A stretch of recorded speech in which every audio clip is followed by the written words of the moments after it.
Uh, this is Tim Troll here. Thank you all for joining our afternoon session, Coming to Work in Alaska. In this session, we have presentations about two federal programs that have had an underappreciated influence on the development of our Alaskan story. Our first presentation is by Carol Hoefler, and she explores the early days of the Volunteers in Service to America program, or VISTA program, that lured many of us in the baby boom generation to come to Alaska, inspired by John Kennedy's charge to ask not what your country can do for you, but what you can do for your country, or simply for some of us to avoid being drafted into the war. I thought I had your bio here, Carol. I don't.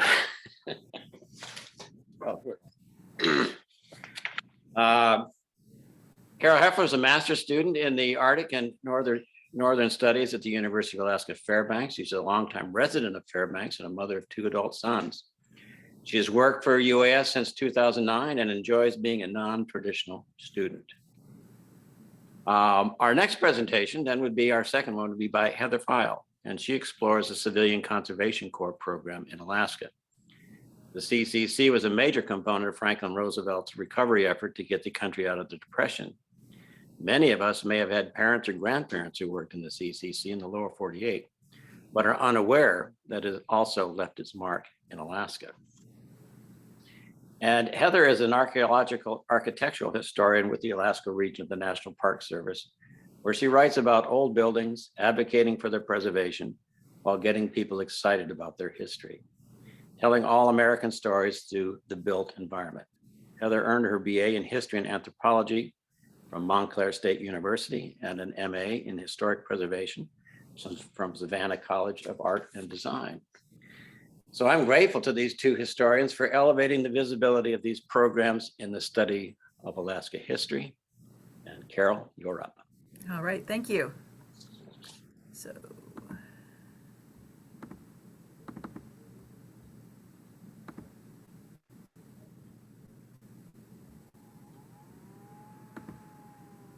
There we go. How does the screen look? Looks great. Okay, great, thanks. Volunteers in Service to America was established in 1965 as part of a suite of LBJ Office of Economic Opportunity programs. Inspired by the highly popular Peace Corps, volunteers served as the boots-on-the-ground poverty warriors in underdeveloped rural and urban communities throughout the United States.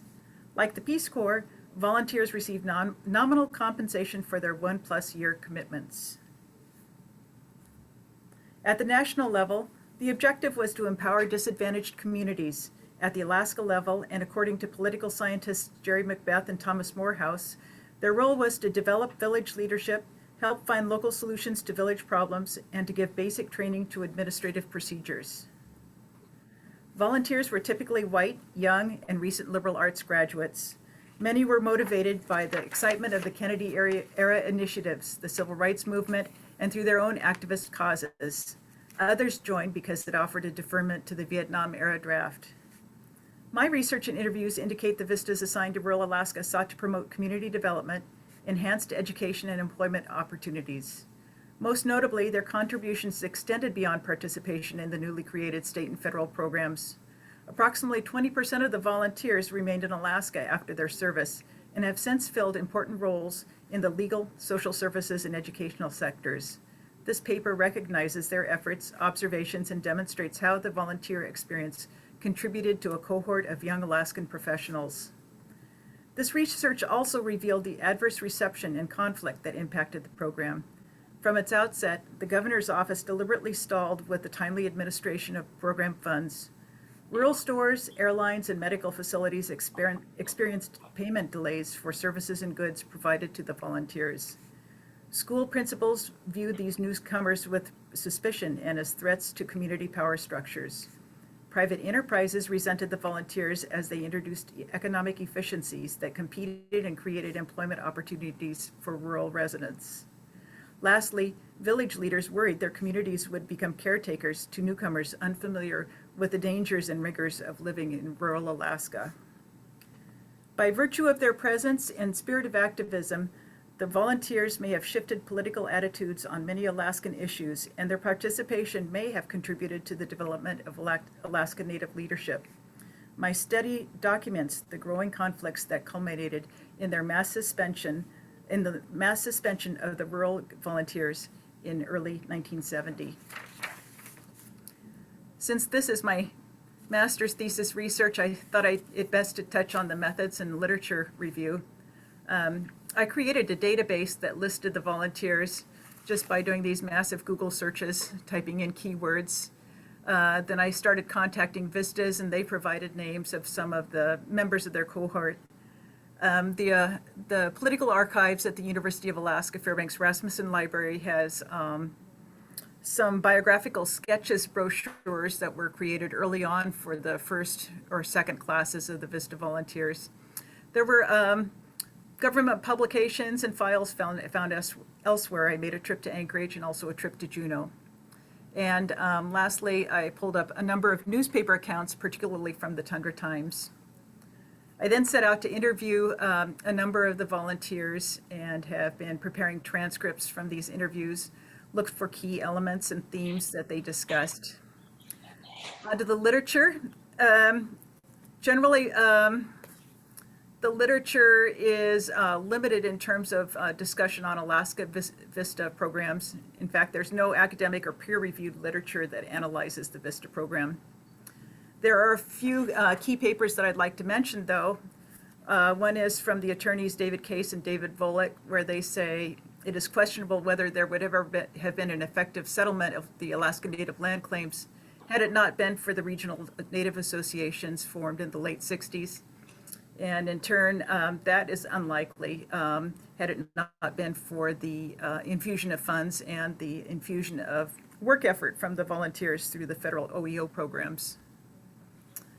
Macbeth and Morehouse noted the checkered history of Alaska's VISTA program.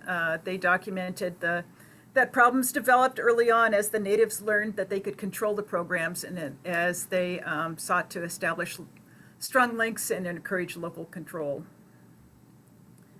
By the end of the 1960s, there was a resounding opposition towards some of these programs. I liked Robert Arnold's statement about the continuing perception of federal and state employees, anti-poverty agency workers, followed by senior officials and evaluators.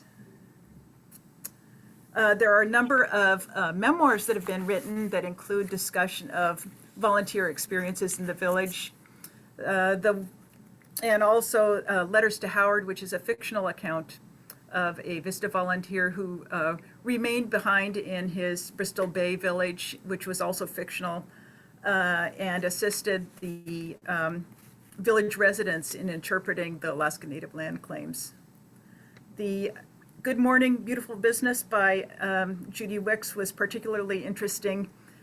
Wicks and her husband, while they were in Chafornik, established a cooperative store that conflicted directly with the Northern Commercial Company. When the couple returned to their home in Philadelphia, they started up a store based on a similar cooperative concept. That store morphed a few times, but is now Urban Outfitters, and Judy's ex-husband is the head of that store. So that was a pretty great success at the corporate level. I want to move on to some of the operational details of my research. Once the program was established, the volunteers were vetted from the Washington, D.C. VISTA office.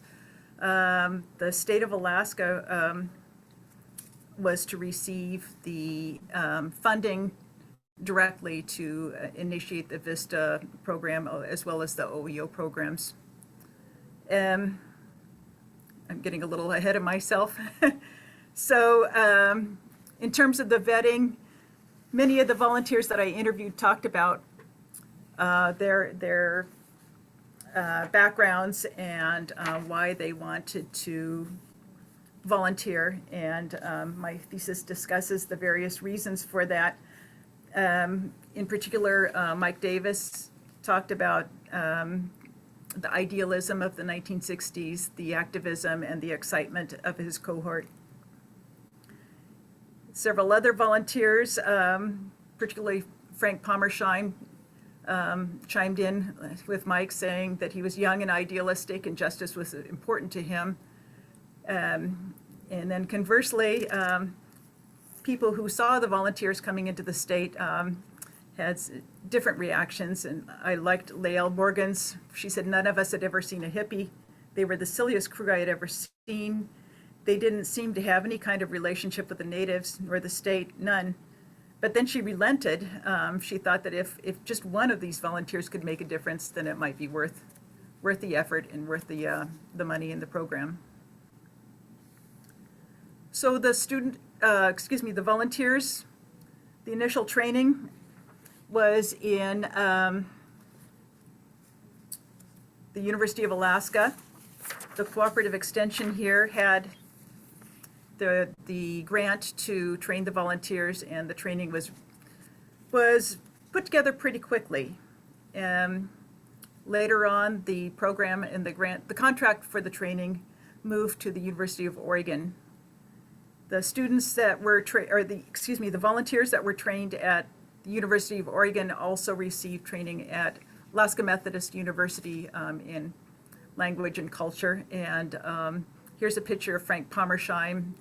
By this time, he was actually a VISTA supervisor. He had completed 1 year of service and wanted to stay on, helping students at Alaska Methodist University. There was intensive language learning, and Willie Hensley also came in to talk about village leadership and dynamics. Excuse me here, I want to move. I need to coordinate my speech with my PowerPoint here. Just a moment, please.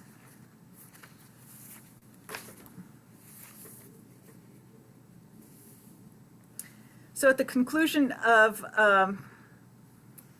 the training, I found several speeches that, if you can read between the lines, you can still sense that there was some mistrust towards the volunteers. Bob Bartlett talked about this particular group of volunteers as being activist, and asked for moderation in all things. And in contrast, Episcopal Bishop Bill Gordon basically gave them sort of a speech that encouraged them to be patient and to not worry about the mistakes that they were making, but just to integrate themselves into the communities.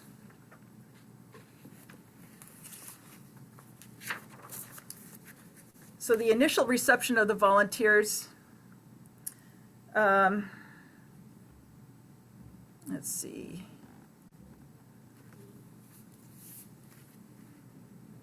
The takeaway from the trainings assumed a common theme, and that was that the volunteers were fairly well indoctrinated. They were told to go out and work with the people. They were to act on the felt needs of the community and to initiate social change, and they were supposed to work themselves out of a job. Once they went to the villages, they were brought in periodically for additional training sessions through conferences or in-services. They were either quarterly or semi-annually.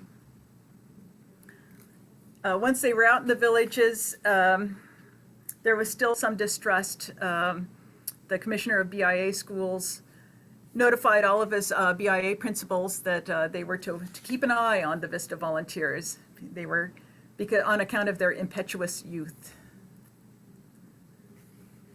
So the volunteers over the 6-year study period were dispatched to about at least 80 villages. I think I counted 83 at last count. And they reported on some fairly common themes about the rigors of honey buckets, of hauled water, and the other common theme was the culture of visiting. Those volunteers who expressed the greatest level of satisfaction about their experience developed long-lasting friendships with rural residents and reported frequent involvement in a variety of community activities. Beyond the anti-poverty projects, and among the highlights were recollections of hunting, fishing, trapping with families, and the culture of visiting, participation in community festivals, native dancing, steam baths, recreation, religious and school events. Before I present several case studies of the volunteers or their volunteer histories, I just wanted to talk about what they accomplished while they were there in this 5-year time frame. The bulk of the volunteers reported that they participated in preschool and Head Start activities. Here we have almost 100 who reported that in some of their surveys, or some of these documentations came from political files and records as well. Adult basic education was also important, as was some specialized teaching, English as a second language, first aid training, even piano lessons and organ.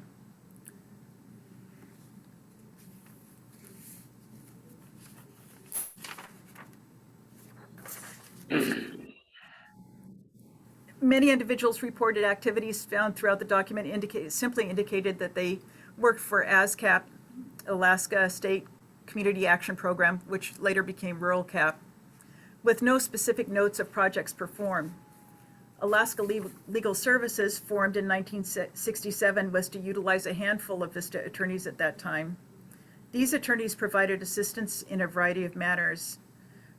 Volunteers served advisory and paralegal roles, assisting with grant applications, city incorporations, township surveys, and even budget planning. In the health area, trained nurses worked in that capacity, while other volunteers assisted as aides in village clinics.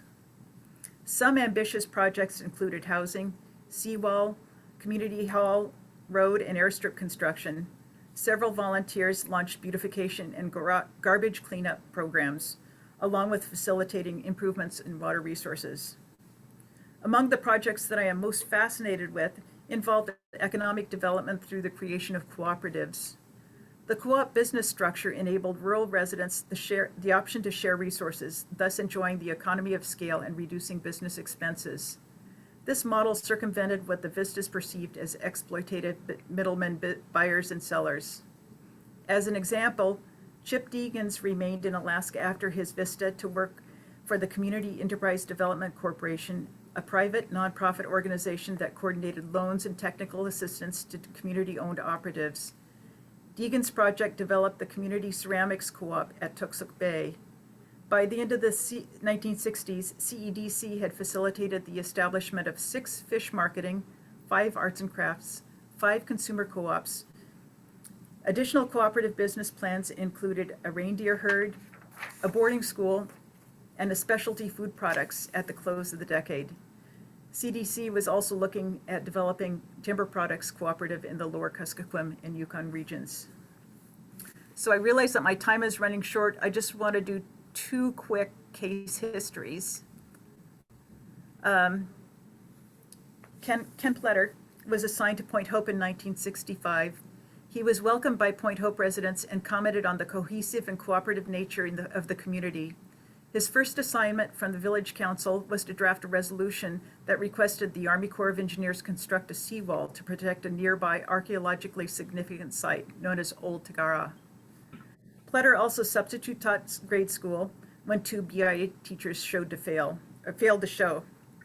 Later, he worked alongside villagers to develop the preschool program and a Boy Scout troop. His popularity among the young Point Hopers opened a variety of recreational opportunities and experiences, from starting a rock band to spending 2 months with a whaling crew out on the ice. After Point Hope, Pletter remained in Alaska for several years and worked for ASCAP under Connie Griffith as a Head Start training specialist. When I interviewed Pletter in 2018, he noted that the internet has invigorated his contact with the community, and he maintains nearly daily contact. I also have to mention that he was just hospitalized last night, otherwise he'd be watching this. Mike Davis arrived in Nustoyahuk in 1969, enthusiastic and ready to serve residents.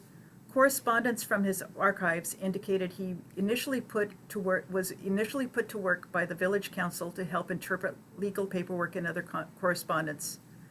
Davis shared with volunteer Ken Caldwell a 1-room structure that was equipped with a Coleman stove and lantern, With no running water, the two adjusted to taking steam baths, or makai, with the village men. The daily routine the two assumed included visiting and being visited. In one letter written by Caldwell to his parents, he noted that 12 visitors were in their cabin at the time the letter was being written, and that the two young men were averaging 20 to 25 visitors per day, with usually 2 or 3 staying for dinner. According to Caldwell, privacy is truly a white man's concept. Here, all the doors are open all the time.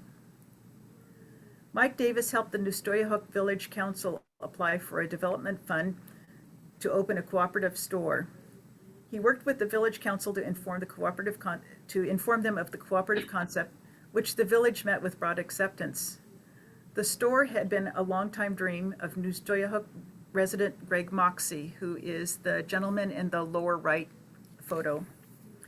Before the store was established, residents used their cannery earnings for an annual food order that would be shipped to Dillingham. Residents would then need to transport their groceries by small boats from Dillingham to Nustoyahuk. It was an expensive endeavor to supplement subsistence resources with groceries, and the local store was very much needed. With the local sawmill, the village men constructed the store building from local trees. When the store was complete and ready to open, nearly the whole village of Nustoyahuk ceremoniously boated to Dillingham to freight the goods back to the village.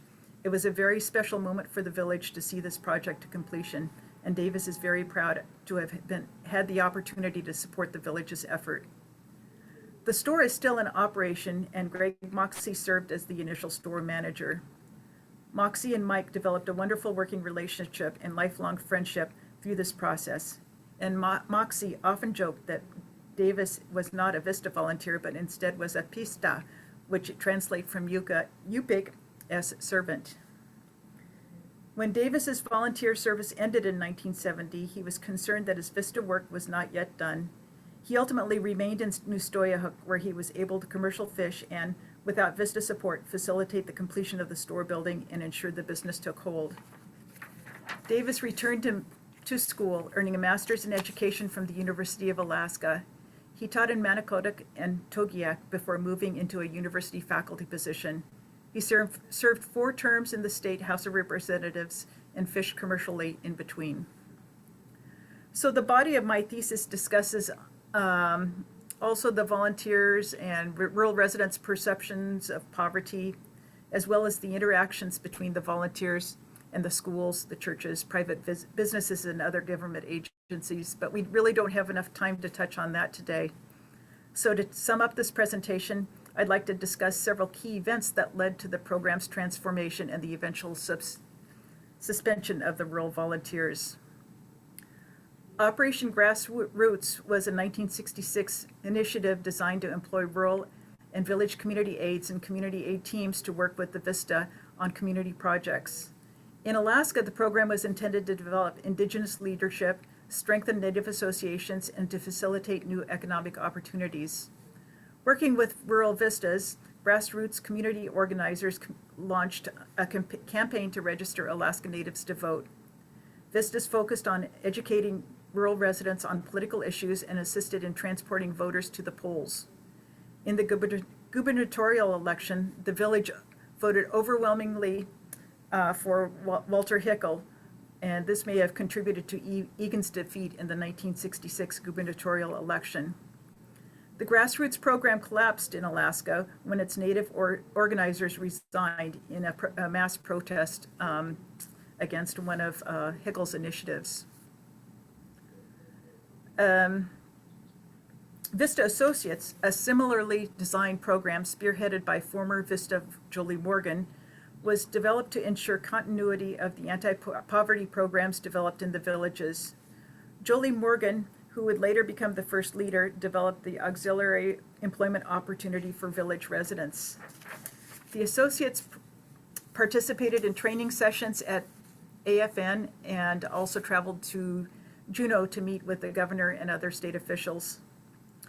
At this point, the program's demise is well documented in a series of Tundra Times articles. News coverage of the program's dysfunction emerged in a February 1970 article when volunteers requested village control of the program. Lower Kuskokwim volunteers collectively demanded that the Association of Village Council Presidents assumed responsibility for the community action programs in that region. And the city of Bethel declined to accept any new incoming volunteers unless they were under their oversight. Here's a few photos from the Tundra Times of some of the accomplishments from some of the volunteers. On the left, Jennifer Jolis and Lee Rice were in Chalkitsik in 1965. They found immediate acceptance by the village and also by the school teacher, Marianne Nicholson, who thought that the Chalkitsik residents had a very difficult time negotiating Fairbanks and cities beyond when the residents had to go in. So Jennifer and Lee fundraised and brought in the entire first grade through eighth grade school children, cohort of school children for sort of an orientation session in Fairbanks. And the one on the right, Dennis Schmidt, stationed in Anaktuvik Pass, looked into alternatives for heating houses in Anaktuvik Pass. He found coal in a nearby valley and actually negotiated to bring in a very large piece of equipment to move the coal to the new Anaktuvik Pass. However, that large piece of equipment couldn't fit into an airplane that was small enough to land on the airstrip. So all good efforts don't always come to fruition. So influenced by the newly appointed conservative governor Keith Miller, the Alaska State Legislature temporarily suspended VISTA in mid-July of 1970. Skip Deegans recalled that the suspension was based on the governor's belief that the volunteers were organizing Alaska Natives over the land claims issue. Deegans had heard rumors that the state police were intercepting and reading VISTA personal mail. Other volunteers believed that Hatch Act violations may have contributed to the legislature's concerns and unwillingness to fund the program. And a third reason discussed by the volunteers is that Governor Miller feared that volunteers would influence or sway the rural vote in the upcoming election. Nevertheless, the decisive blow was that the program was shut down pretty quickly. The rural volunteers were dismissed and sent home. A few of the Alaska Legal Services attorneys stayed behind. I think that there was maybe funding for 9 volunteers the following year. And that's all I have today. Thank you. Any questions? We'll move on to our next presentation, and then we'll hold questions afterwards, okay? Okay, thank you. So Heather, you're up. I think I have to wait till Carol stops sharing screen. I do. Yep. Stop share. There we go. Thanks.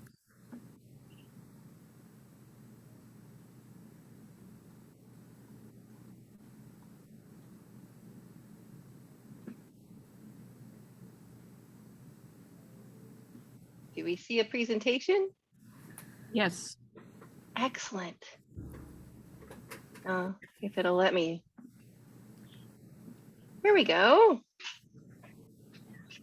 Like Carol, there's so much to share on this topic of the Civilian Conservation Corps in Alaska in general. And so pared this down to talk about just the influence on the Arctic itself between 1937 and 1940.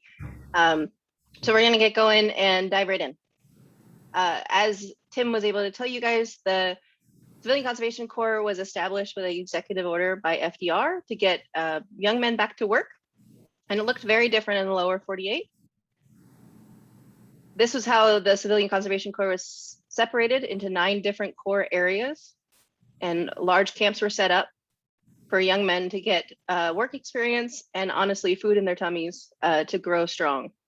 It was one of the main points of the program, but also to be able to develop parks and conservation areas, and so many projects are done across the nation with this army of young men. Not only were they in a camp and being fed and being given skills, but they were also being taught in the off hours in a variety of capacities, which is just really exciting to hear about. It is very influential across the lower 48. But of course, Alaska is different, as we are often wont to be. There was a short start for New Deal era programs in general in Alaska, because at the time we're not a state, we're a territory, and there was a major push that the funds were not to support the territories, the funds were to then help the states. So I happen to have this telegram from a different New Deal program than Public Works for Mount McKinley for asking for funds for one of their projects. Eventually that also came through. And eventually in general, we were more influential in Washington and we got more of these New Deal era funds. So there were a smattering of CCC crews made up of gentlemen all throughout Alaska, and they did many different projects, including airstrips, improvements, roads, trails. But they didn't ever look like a classic CCC camp until very much at the end of the program. So it was a lot of people who just lived in their own communities, their own houses, and did a lot of projects. But we're not even going to talk about them. We're going to talk about how the program was then expanded even further, because in the lower 48, Native populations were explicitly barred from being part of this program of the CCC. There were other avenues for employment, but not the CCC. But our Washington representatives went to task and asked for expanding that authority. And by 1937, we have expanded a outlet of the CCC to Kotzebue.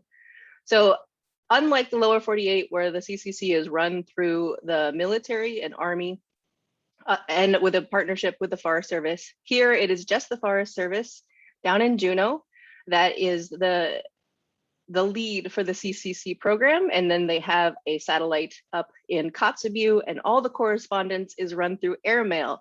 And because we live in the age that we do, and our National Archives has moved down to Seattle, luckily, the only shimmer of light in that is that the National Archives are now digitizing those records at a faster pace than they were before they moved. And so now we have access to these.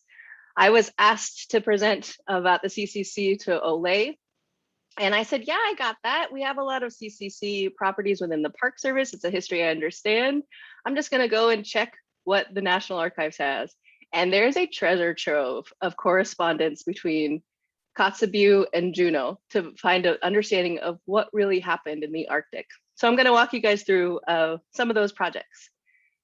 So there was correspondence that happened going back and forth, and there was definitely a priority based off of the Forest Service, focusing in on caribou range improvements, shelter cabins, corrals, and then also moving on to improving just communities themselves with roads and trails and boardwalks and sanitation. So we're going to go through a couple of those. There's another really great article from the Seattle Daily Times that says that these CCC units, and that's what they call them here, were established here in Alaska.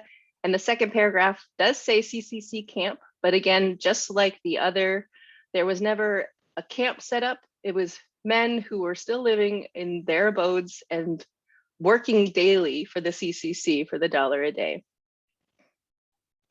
It was a massive federal collaboration to make this happen. So between the Reindeer Service of the Department of Interior, the Alaska Game Commission from the USDA, the Office of Indian Affairs from the Department of Interior, and along with the General Land Office for Alaska Fire Control. But it was still all led by the Alaska region for the Civilian Conservation Corps out of the Forest Service down in Juneau. So we're going to start with that reindeer herding. That was the main priority going into this system of, obviously, Northern Natives had had reindeer herds for about 20 years at this point, and there was a lack of constant herding activity, and that kind of rubbed the Forest Service and the Reindeer Service the wrong way. They wanted to encourage men to be out there actively herding and actively protecting the herds.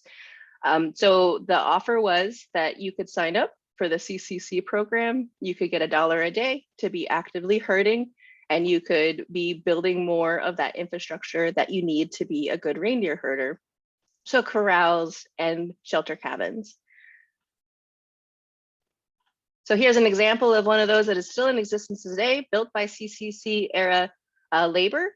So this is Good Hope reindeer herding. It's now in Bering Land Bridge National Preserve. And this is the shelter cabin. And off in the distance, you can see the remains of the corral. We're gonna get a closer up picture of that from the air. So this circle and a bigger leading in pen and a way to process your reindeer. But if you are a reindeer herder, one of your major concerns is obviously predatory control. And so one of your other caveats for if you took the $1 a day from the CCC and got on the dole, you would then also be actively predatory control. And of course, because it's a government program, there's major forms involved to say this is your hunter's report that goes back every month. And along with proof of a long bone of one of the wolves and a pelt, if you managed to catch one, that also went back to Juneau as proof as well. But this also did not lack in interest. If you were on the dole as a CCC person, you got your $1 a day, guaranteed $1 a day, which is really great. But if you were not, and you were also wanting to participate in predatory control, right now, the bounty on a wolf's pelt at the same time was about $30 for just one wolf, same price as the cost for the whole month. So there's this very interesting letter between York Wilson and Jimmy Hawley. York Wilson is a CCC enrollee. Jimmy's not. They're out taking care of the Catalina herd. York shoots a wolf first, but Jimmy's the one who finishes off. Can Jimmy still get the bounty?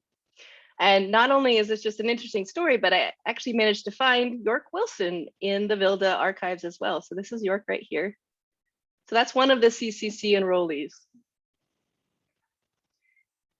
So moving beyond the caribou range improvements, the reindeer range improvements, we're going to talk about the other community improvements that were able to be accomplished. And so this is kind of a sample of the correspondence that would go back via airmail to Juneau. So they would say, this is what we recommend is your highest priorities. So I'll pull that up for you guys. Reindeer range improvements, landing fields was a big idea, sanitary features, street roads, and community buildings. Basically, we'll only pay you to do these projects, please and thank you. And so there's some other gems within the archives. So this is the Kotzebue airstrip expansion. And if you've landed in Kotz, it looks rather familiar. It was expanded by the CCC labor for this cost right here. And so this is, again, government has a lot of paperwork. So other community improvements that were approved and I'm assuming were also accomplished, but I'm not entirely sure. I've not found a picture of this. And if anyone has a picture of this, I really want to know. One of the approvals was the Kotzebue playground. And again, back and forth, back and forth. You can have all of these things, Kotzebue, but you can even have a volleyball court, but we're not going to let you have a tennis court. And I appreciate that. So other villages request units. And so typically the way that this is operating is that there's a local person within the community, and it's typically a member of the school, typically either a member of the church or some other outside entity says, hey, we have men here that want to work for the CCC. They want to be part of this enrollee. And so here's the first pitch that says Cocorines, they want a unit. So CCC comes back and says, yep, you can have up to 12 men. That's what we can afford there. You can work between this point in July to the end of October. And that was very key to say that at the end of October, pretty much you're going to release your crew so they can go back to the trapping that they're also should be doing. And then these are the projects that are proposed and ready to go. So then the back and forth, and then I really appreciate this because in the lower 48, when you're a CCC person at a camp, you're making equivalent to $60 a month because you're getting room and board. And so because you're not in a camp in Alaska, there was a push to say we should be getting that $60 a month balance because you're not feeding us, you're not housing us. And I just really like this back and forth with the work director in Cocorines to say, men outside may work for less than that, but we won't. So I think the negotiation tactics were great. And then going back and forth, and also in 1939, it was not the best fish year. And so there was a lot of men who then were willing to take on this extra work to be able to provide for themselves and their families. Other examples, here's a letter from Ruby and little gems from the archives to say, this is also from Holy Cross, but to say where the improvements were approved and where they might be putting in and how much gravel you might need. Galena requests a unit. So again, the same idea. They can get up to 15 men all the way. They can work up until October 31st. And these are the projects that are approved. And then the letter back from the sponsor after the work is completed. So this is November 9th. And the sponsor's thanking the CCC for this program, because the men who did sign up to be an enrollee had a good supply of food in their caches, and the men who did not were not as well off.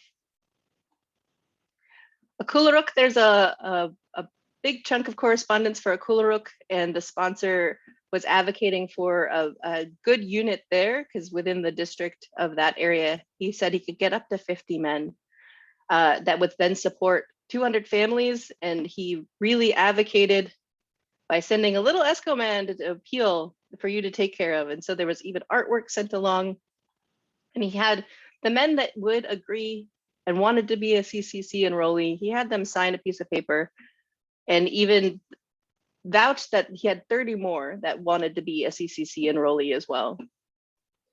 And this program was approved, and they were able to build a shelter cabin for the caribou herders, and also a community house. The community house was something that was wanted at many of the villages to provide another sheltering place, and the advocacy in the letters was mostly to have a warm open space in the winter to be able to do those types of chores that get onerous in the cold. So going back and forth again, the programs ended and everyone's released from the CCC roles by the 31st. So this is after the program is wrapped up for that season, and they've created those two buildings that I just showed you a picture of. And they've already celebrated in that community hall with a mask dance. And the offer is that if the director of the Alaska CCC comes by, they will also give them a performance as well. And noted at the end of this back and forth correspondence is a really great photo from Fisk Camp for a Coolaruk to show the families that the CCC is helping to then support. It's not without its trouble. There was difficulties in finding a crew in Bethel, and it's for a very interesting reason. It feels very, very now. The Moravian Mission was also building things as well, and a bunch of other improvement projects were happening, and they were offering $4 to $5 a day. And even if you're getting that $2 a day, which is a really nice bump up, it's a lot nicer if you go work for the Moravian Mission. There was other challenges at Holy Cross. Coming back and forth, they were trying to get the supplies to build there, but unfortunately the riverboat crews brought in measles, and so their roles dropped quite a bit within Holy Cross. So I've went over a lot of the different improvement projects that happened within the villages, and there was many villages that had crews set up, and many villages that had those types of work at schools and churches and trails and roads and improvement projects like of that nature. But there's some other interesting, more global projects that happened outside of just the villages themselves. There was a phone line that was put in between Nulato and Unalakleet. And this is very much akin to what you would see in the correspondence. Is this work being done in the winter or summer? And this one was happening in the winter. Is it coming from Unalakleet or Nulato? And who's the foreman? The foreman got paid a little bit more, so that was important. And how many man days were happening on this one? The phone line between Nulato and Unalakleet was built about 3 times, and it kept on having major issues. And so in 1940, they were asking for, once again, the CCC funds to come back out to be able to make this phone line operational. And there's a lot of back and forth about this project as well. And the funny thing is, it came down to the fact that there was a man in Kaltag named Chenowick who really likes to talk to his friends and leave the phone off the hook. So it wasn't that the line was faulty, it's that the operation of the line might have needed some help. Another proposal was a muskox corral on Nunavik Island. And it was so great to come across these plans drawn by a Forest Service architect. I mean, just look at that wood grain. But if you go back and forth again through the correspondence, I don't think this project ever got constructed. And it was mostly due to the fact that the freight costs too much to get the posts up to Nunavik. So if you look right here, the North Star could take them, but it'd be $1,000. So that was deemed to be an unworthy project for the CCC funds. There was a dog team trail that was put through at a Noatak. There's this straight line right here to Eli River. And this was another project that was done in winter. There was a proposal to improve some coal deposits and make them into mines within 2 areas.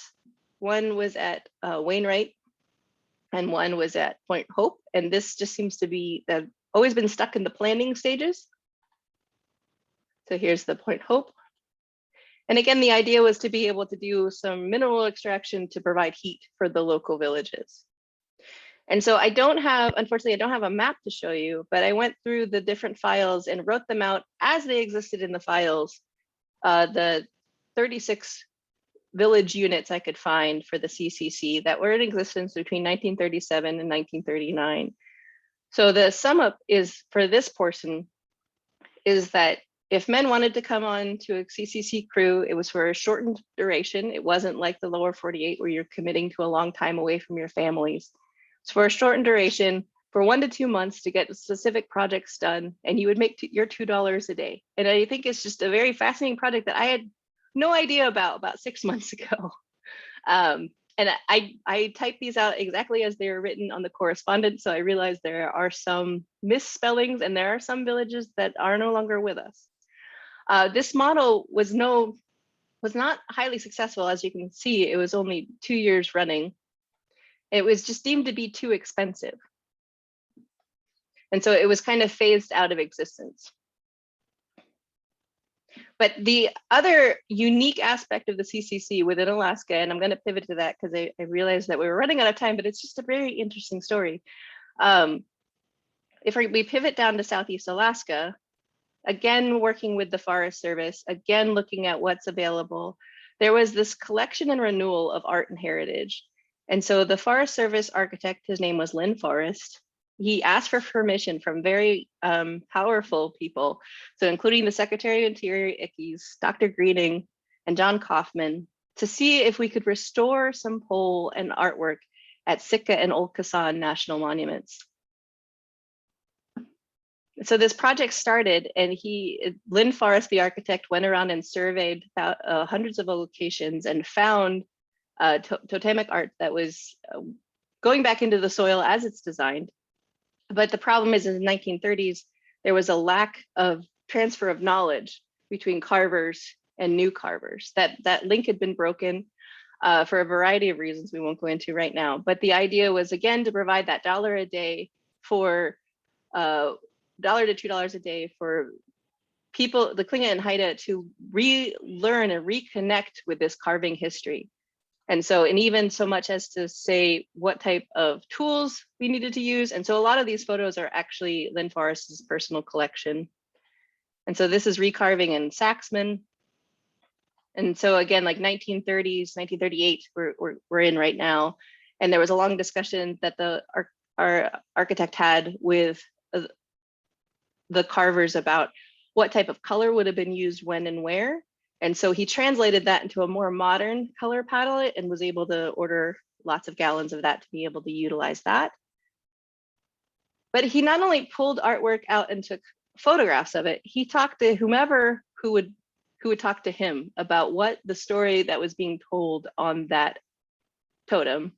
And he wrote them down with no anthropological training or no archaeological training. He wrote down exactly the stories that were told to him, and then he submitted that with his reports. And so we have this wonderful, rich archive now of these stories.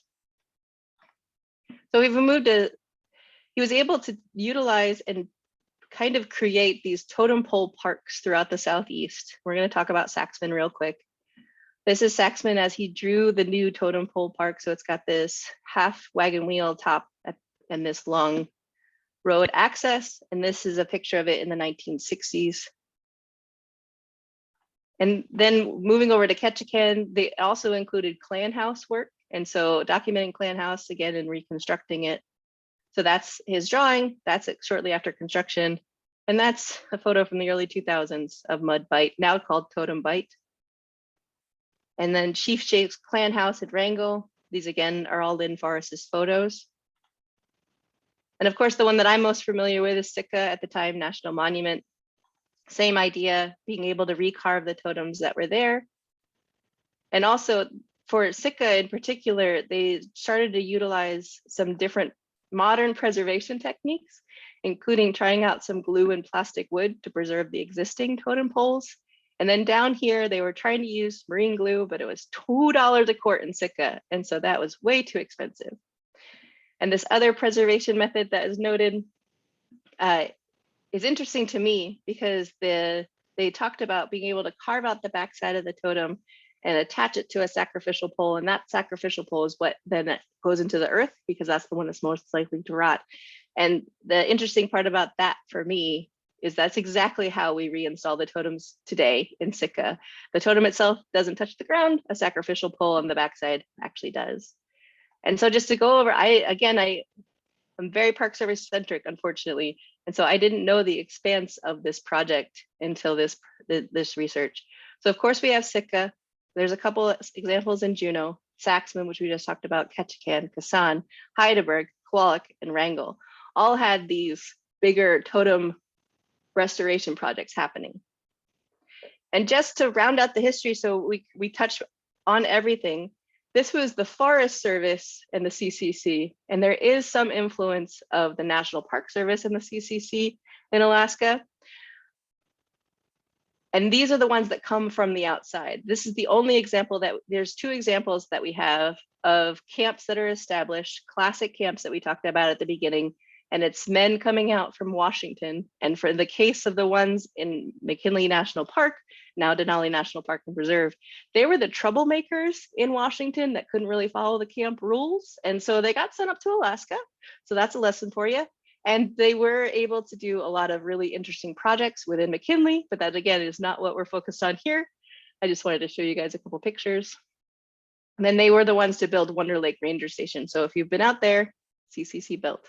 The other very interesting project was in 1940, there was an experiment to see if we could transfer this knowledge from the CCC and all the effort we had put into that into what was about to be a war effort. Everyone could kind of read what the world was going through, and there was a concern, especially on the West Coast. And so they shipped up 2 camps worth of CCC enrollees and 200 Army engineers to create a new airstrip on Annette Island. And so there was 2 sets of camps. And this is the airstrip. You can kind of see it here. And there's a really not so great photo of it. This experiment was wrapped up on December 1st, 1941. So I can say that that's good timing. So all in all, the Alaska CCC era was only about 9 years, and it doesn't look a thing like the lower 48 CCC efforts, and it's just a fascinating history that I was happy to share with you all.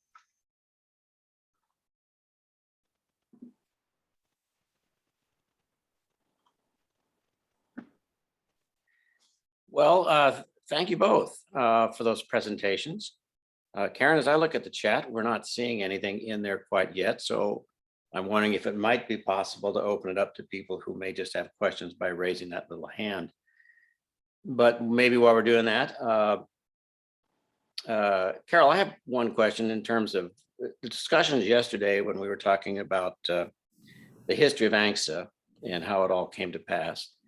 Emil Nadi noted one of their major problems back in the day was actually communicating with the villages because they only had, in many cases, one phone, and getting the word out about what they were doing was problematic. But I'm wondering, I mean, there were probably VISTAs in many of those villages at the time, and I'm kind of wondering whether they weren't used in some fashion to sort of help those folks who are pushing the Native Claims Settlement Act to get the word out to the villages and leadership in the villages. If you've come across any of that in your research. Not so much. A lot of the vistas commented, for example, the four that were sent out to Imanik in 1965 talked about how there was just basically radio contact to make phone calls. And so most of the vistas conveyed this sense that they were rather isolated until their in-services or their quarterly or semi-annual conventions that they all traveled into town. And that's where they organized and rallied and tried to share their information. Towards the end of my study period, 1970, I think that the VISTA administration was nervous about the power that the VISTAs had, and they actually postponed one of these conventions until they were able to bring one of the attorneys from Washington, D.C. into Alaska to talk at this meeting. So they brought the VISTAs either into Anchorage or to Fairbanks. The VISTA volunteers listened to this attorney talk about the Hatch Act, and basically, I think that the attorney was assigned to sort of squelch their interactions, discussion about the native claims. Well, we're seeing a few comments coming up here in the chat. Some of them. Yeah, some of them are comments. Mike Davis commented about that VISTA attorneys also help people with adoptions in the Bristol Bay area.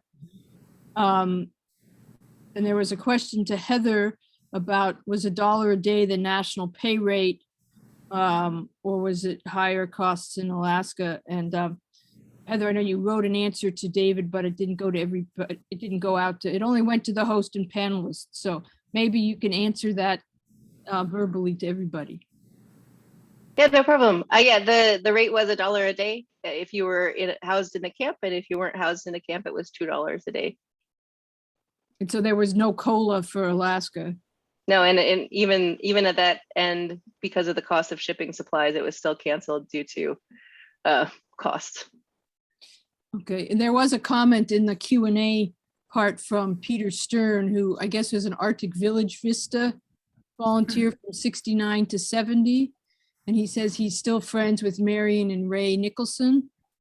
And he thought it was an interesting presentation, Carol, and he says hi to Mike. Thank you. And yes, any of you VISTA volunteers who are on, if you would like to chime in and add your own memories, whatever, just use the raise hand feature and then to be called on, and then I can give you permission to speak. Rebecca's talking about the massive work done in the Southeast by CCC, from trails to cabins to shelters. Do you see reference to that in the archives? That's for Heather. Eventually, I'm going to learn how to use Zoom correctly. I did respond, but you didn't see it, so sorry.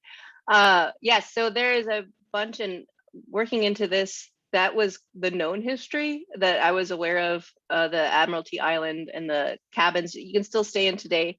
And that's some of the slides that I had to hide for time and focus on what I needed to focus on. But yes, there's a ton of that information as well. Sorry, Heather, I do see that you responded. And they've been asked, somebody's asked for both of your emails because they have questions for you. And Carol, you wrote it in, but you did it only to the host and panelists. So Okay. you have to select everyone. Carol Gales was the one specifically asking. Okay. So Go ahead. I was going to say Mike that, Davis just texted me and said the internet's gone down. oh, okay. He could call in, but anyway, there's been a request for his to hear from him. If he wants to phone in, he could do that, but maybe his internet will come back. He used to work in a village that had only one phone anyway, so he should I be. know. He should be fine. He should just yell loud enough we could hear him. There's a question about to Heather to check with you to see if you are aware of Emily Moore, now at Colorado State University. She wrote Proud Raven, Painting Wolf, Carving Alaska's New Deal Totem Parks. Yes, and that's a really great publication. Okay. So those are the questions I'm seeing. Well, I'll throw out a few comments. One, sort of in response to Mike Davis's. I went up as a VISTA attorney back in the late 70s, and yes, we actually had a lot of adoptions, which was very characteristic at the time. And we also decided, because many of those were grandparents adopting grandchildren, and decided that after a while that we weren't going to do that anymore, simply because it was taking up too much time and didn't seem to make a whole lot of difference. And then it was curious, Heather, where you were talking about back in the CCC days, many of the villages wanted to build community halls of some sort. And when I became a city manager over in St. Mary's in the Lower Yukon in the 80s, and we finally got an influx of money from the state, and we'd ask people in the village, what do you want? Community hall. That was always the first thing. And then a curious little note in your little finding about a Coolerac was a celebration with a masked dance.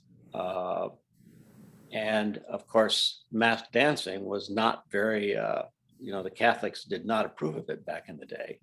So it's pretty curious to see a reference from the 30s that they did allow a masked dance back at that time. So that's some food for thought on that one.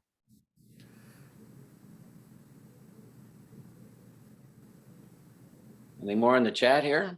No, I was just gonna say there was the comment that it's interesting how many VISTA volunteers stayed and became notable Alaskans, and I would agree with that. And I don't know, Carol, did you say it and I missed it, but how many people that would have been out of the total? I have 334 in my database, and about 20% of them stayed, at least for a year or two, most of them for the duration of their careers. Is that just a database from 65 to 71, or Yes. does it go Yes. later? Okay.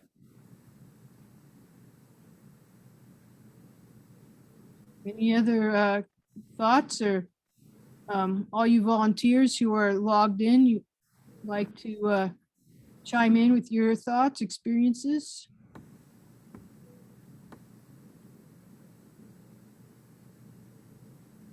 I don't know, Tim, you recognize any of the names? You can pick on somebody. Let me just see. Of course, if Davis doesn't have his internet, I wouldn't know. Well, Peter had said he was in Arctic Village.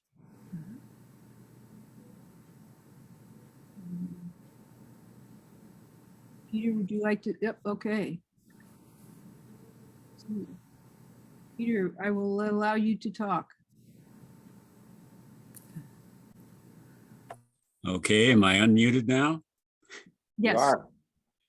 Yeah, I spent a lot of time working on land claims with the council up there, and they were, in a different situation than most of the other villages in the state, because they were on an executive order reserve that was created by an order of the Secretary of the Interior in 1943, and so they were given a choice of whether to participate like the other villages and get money and a limited amount of land, or whether they were going to try and keep title to the reservation, or what was called a reservation. And so one of the things that I discovered when I was doing my research up there, which didn't make me very popular, was that USGS made a mistake when they drew the boundaries of the reservation. And it took about a year of writing letters and stuff. I stayed in the village after VISTA was terminated, and I just continued to do things that I'd been doing when I was at VISTA. But in any event, when USGS fixed the eastern boundary of the reservation, it ended up adding 250,000 acres to the reservation. And that was kind of the beginning of what's been a lifelong relationship that I've had with the village. That's cool. Thanks. There is a question, Carol, did you come across information about Sergeant Shriver's visit to Alaska in 1967? I know that he passed through Nome and that his son ran the foot race there on the 4th of July, and he won. And so that was the big dealio for the city of Nome to have Shriver come through. Well, Carol, who asked it, is from Nome, so there you go. Oh, okay. And then I guess this is for Heather. Were there any projects in Unalaska or Ackertan? Not that I found yet. It seems that it was centered out of COTS, but it's a pretty big circle, but I don't think it got out to the Aleutians of where the CCC funds got to. And what about Vista? Was there any Vista out there? Nope. Nope. We've got lots of comments about great presentations and a good session. So that's good. Apparently there was a big thing in getting the native health corporations going through OEO, funding through AFN. You know anything about that, Carol? Well, I know that Case and Volek in their book on the Alaska Native Law discussed exactly that without the funding going into these anti-poverty programs, that connection over to the native, the regional corporations would have been much more compromised than what it was in terms of that transition. And she adds Nome and Bethel being the initial health corporations, going with former Vista volunteers, John Shively and Bill Dan and others. That's right. I didn't know John Shively was a Vista volunteer. Huh? He was. In fact, I had a chance to meet and interview him, and his career was sterling from the very start, from the very get-go. He went to Bethel first, and then transferred over to Yakutat and became good associates and working partners with Byron Malott. And so the two of them pretty much worked their way up the rural cap food chain, and they were directors and associate directors over the years before Shively moved on to the native corporations and state jobs. Cool. And Sue Sheriff apparently was a Vista volunteer in Ohio, and she said it was far less controversial than in Alaska.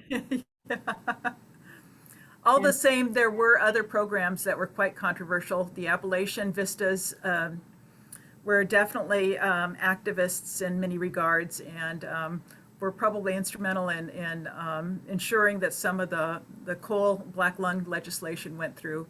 I believe one of the Vista volunteers actually wrote the initial legislation before it became a bill, and passed it on. And to answer Sue, yeah, Lenny Kamerling was a Vista volunteer. He was in Kasigluk, and he said that the experience for him was transformative. He confessed to being a shy teenager when he went out to Kasigluk, and found that the community was full of shy people, and they loved to just sit for hours and drink tea and visit minimally. But that was Lenny's start. And when he started working with, I guess I haven't told the rest of the crew here, but Lenny worked with the young adults and the children in Kasigluk to develop a book of poetry that was both in Yupik and in English, and he had it published with a small grant, and he sort of used that as a springboard to get his big grant to do his signature film, The Drums of Winter. Great. And then David Ramser says that he thinks he remembers that there are two giant murals, the Interior Department headquarters in DC, depicting CCC work in Alaska. Heather, are you aware of those?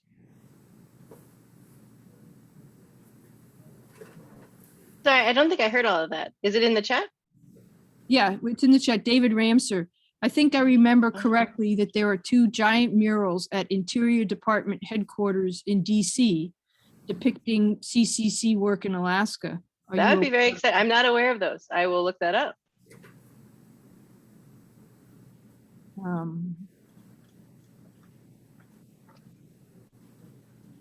Okay, Heather, did you come across information about CCC folks from the lower 48, besides the 200 you mentioned in Annette Island, doing work in preparation for World War II? Apparently, a Nome visitor said his father came from Arkansas and was looking for more info. You sure? No, I haven't heard anything beyond the Annette Island. It was kind of a great, it's touted as in the correspondence, a great experiment to see if all the funds we've spent on the CCC get up for these last 10 years, will that then transfer into something for the war effort? And so they're like, okay, well, we need more airstrips. Where do we need more airstrips? And so they picked Annette Island. That's the only one that I was aware of. But I mean, the architecture is very similar to the knockdown buildings that were really popular in World War II. Is it something that maybe there's just a misunderstanding from that? Was he a soldier or was he CCC? I think is my question. But yeah, if you find that information, my email's up above, but it's just Heather_Feil@nps.gov. Great. All right. Well, are we sort of at the end of things, it looks like, Karen? Yeah, unless people have more to share, or Carol wants to give another case study. Stories she heard from people she's talked to. Well, I can only encourage you to extend your research beyond 1965. 71? Maybe 80. Yeah, and I'm thankful for both of you for doing this, and I certainly, Heather, some of those particular projects, I'm very curious as to where you are getting your information, where somebody like myself or another historian could actually research a particular project, fascinated by what happened in Coolerack, given that community is now gone and became St. Mary's in the 50s. But given that, I guess we can always leave a little bit early.